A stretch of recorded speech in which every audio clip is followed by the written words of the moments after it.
ना बोलना ही सबसे उत्तम स्थिति प्राप्त करने का उपाय है।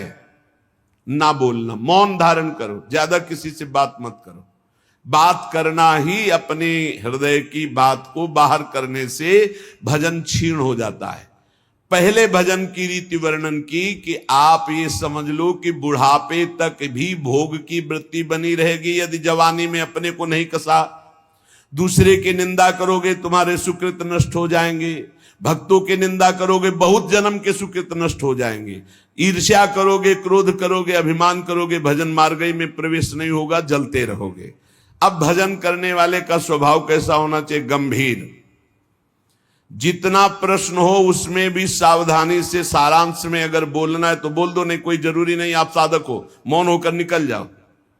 आपसे कोई पूछ रहा है श्री हरिवंश कै बजे सत्संग होता है, आपकी रुचि है तो बोल सकते हो, आपकी रुचि नहीं तो आप नहीं बोलो, कोई अपराध नहीं, क्योंकि आप नाम जप कर रहे हो, आप मौन व्रत लिए हो, आप उपेक्षा वाले मार्ग हो, सबकी उपेक्षा करना, तो इसमें आपको कोई दोष नहीं लगेगा। आपको है तो आप वहां जाकर पूछ लीजिए। ज्यादा बोलोगे तो प्रपंच बढ़ेगा, तो आप जाइए उन लोगों से पूछ लीजिए, मुझे ज्ञान नहीं, चल दिया। या फिर बोले ही नहीं, मानो सुना ही नहीं, पागल जैसी चेष्टा करके निकल गए कि इसको सुनाई नहीं देता क्या, नहीं बोले। आपका भजन चल रहा है इसलिए कभी कोई अपराध नहीं बने।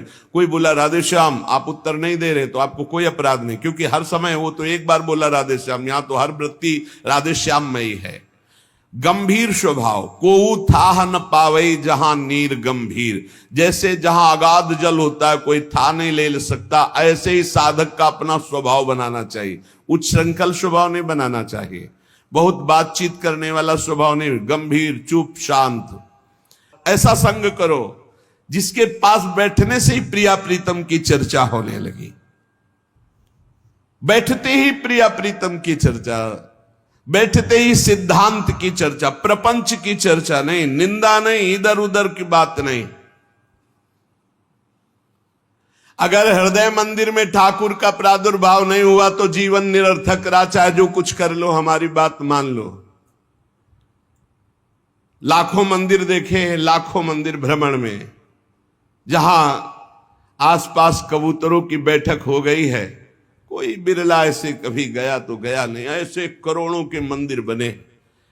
अगर तुम्हारे हृदय मंदिर में प्रभु का प्रादुर्भाव नहीं तो कुछ बात नहीं बनी।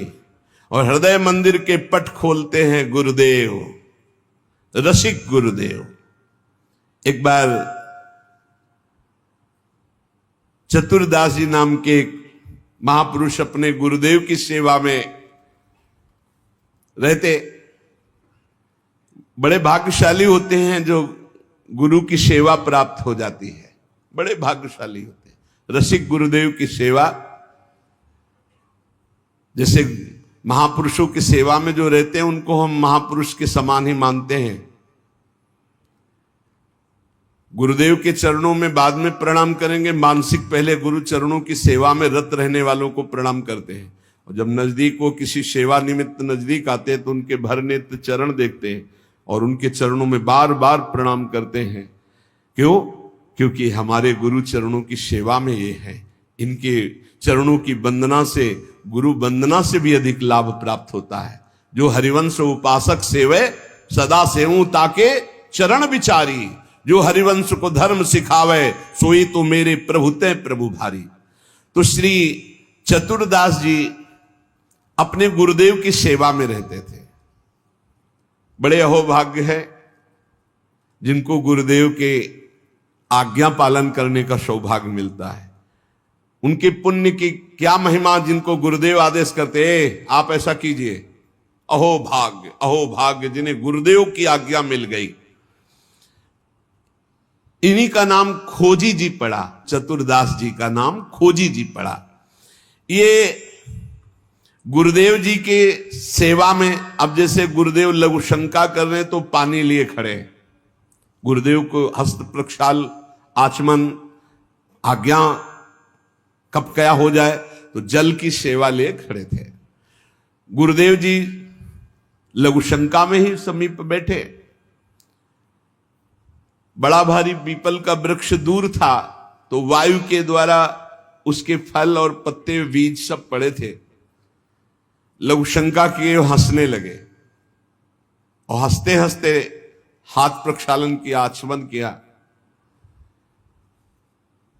तो इतनी जोर की मस्त मुस्कुराहट और हंसी थी। श्री चतुरदास जी ने, जिनको खोजी जी बाद में कहा गया, आचमन करा रहे तो कहा, गुरुदेव कोई मधुर प्रसंग प्रभु का याद आया या कोई घटना घटी? आप बहुत मुस्कुरा रहे हैं, बहुत हंस रहे हैं, इस समय बाह्य प्रसंग तो कोई ऐसा है नहीं। कहा, तू कैसा शिष्य है रे? सेवा में रहता हुआ मेरी हंसी का कारण नहीं जान पाया? मैं क्यों हंसा, इतना भी तुझे ज्ञान नहीं? और मेरी सेवा में रहता है। कैसा शिष्य है जो गुरु के मन की बात न जान पावे, गुरु के इशारे के, गुरु के मनोभाव को न जान पावे, वो शिष्य ही क्या? चलो सेवा छोड़ो, मैं क्यों हंसा इसकी खोज करके आओ। अब बताओ, गुरुजनों की प्रति सेवा कर बहुत कठिन है, बहुत कठिन है। यहां कहा कि छोड़ो सेवा, मैं क्यों हंसा ये बताओ, आके खोज करो। अब गुरु आ गया, तुम्हारी बुद्धि अब सेवा के अधिकारी नहीं, यदि तुम ये नहीं जान सकते मैं क्यों हंसा। हंसे गुरु जी और फंसे चेला जी। आप समझो, आप मतलब कितना कठिन विषय है गुरु सेवा, बहुत कठिन। यही तो अमोघस्य, जो जीत गया अमोघस्य। तुम्हारी बुद्धि विवेक रहित है। जब तक तुम हमारे हंसने का कारण ज्ञात करके ना हो, तब तक तुम्हें हमारे पास कभी नहीं आना चाहिए। चलो जाओ यहां से, आश्रम से। हमारे मन की बात जब जान जाओगे कि मैं क्यों हंसा, उसका कारण सही बताओगे आकर के, और जो मैं मन में सोच रहा था तो फिर सेवा में रख लूंगा।